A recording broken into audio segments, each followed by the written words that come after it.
ದೇವರ ಪೂಜೆ ಮಾಡುವಾಗ ತಪ್ಪುಗಳನ್ನು ಮಾಡಬೇಡಿ. ಪ್ರತಿಯೊಬ್ಬರೂ ಪೂಜೆ ಮಾಡುವಾಗ ಈ ಕೆಲವು ತಪ್ಪುಗಳನ್ನು ಮಾಡಬಾರದು. 1. ಕೆಲವರು ಪೂಜೆ ಸ್ಟ್ಯಾಂಡನ್ನು ರೂಮ್ ಅಥವಾ ಹಾಲ್ನಲ್ಲಿ ಇಡುತ್ತಾರೆ. ಹಾಲ್ನಲ್ಲಿ ಇಡುವುದಾದರೆ ವಾಸ್ತು ನೋಡಿ ಇಡಬೇಕು. ಆದರೆ ಯಾವುದೇ ಕಾರಣಕ್ಕೂ ರೂಮ್ನಲ್ಲಿ ಇಡಬಾರದು. ಇದರಿಂದ ಹಲವಾರು ಕಷ್ಟಗಳು ನಿಮಗೆ ಎದುರಾಗುತ್ತದೆ.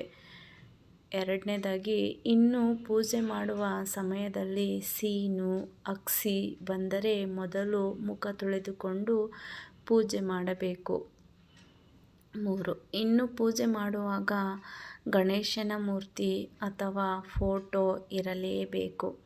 ಆದರೆ 3ಕ್ಕಿಂತ ಹೆಚ್ಚು ಗಣಪತಿ ಫೋಟೋವನ್ನು ಮನೆಯಲ್ಲಿ ಇಡಬಾರದು. ಈ ರೀತಿ ಮಾಡಿದರೆ ಮನೆಯಲ್ಲಿದ್ದರೆ ದಾರಿದ್ರ್ಯ ಬರುತ್ತದೆ. 4. ಮನೆಯಲ್ಲಿ ಒಂದು ಶಂಖ ಇದ್ದರೆ ಒಳ್ಳೆಯದು. ಆದರೆ 1ಕ್ಕಿಂತ ಹೆಚ್ಚು ಶಂಖವನ್ನು ಮನೆಯಲ್ಲಿ ಇಟ್ಟುಕೊಳ್ಳಬಾರದು. ಯಾವುದೇ ಕಾರಣಕ್ಕೂ ನಿಮ್ಮ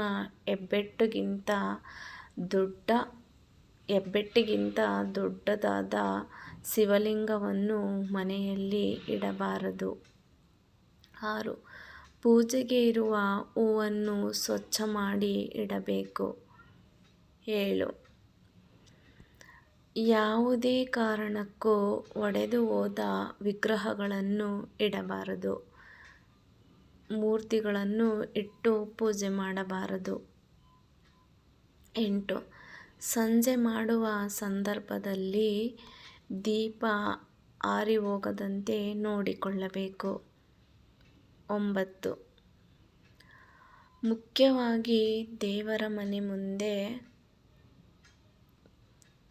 ಚಪ್ಪಲಿಯನ್ನು ಬಿಡಬಾರದು.